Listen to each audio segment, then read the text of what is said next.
ఇలాంటి క్వశ్చన్స్ ఉన్నప్పుడు అంటే 96 స్క్వేర్ మైనస్ 95 స్క్వేర్ అంటే ఇక్కడ ఏముంది difference of these two numbers is 1. Next ఇక్కడ 256 ఉంటే ఇక్కడ 255 అంటే డిఫరెన్స్ వచ్చి 1 ఉంది. ఇలాంటప్పుడు ఏం యూజ్ చేయాలి? That is addition of these two numbers. That is 96 plus 95. 6 plus 5 11. Next 9 9 1 is 19. That is 191 is the answer. Next 256 square minus 255 square. That is sum of these two numbers 256 and 255.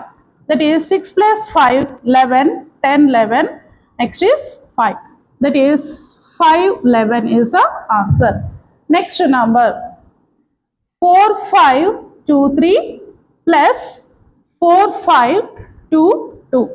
That is 325 224. 5 plus 5 is 10. Next is 4 plus 4 8. 8 plus 1 9. That is 9045 is the answer. ఈ question solve చేసి answer కామెంట్లో తెలపండి.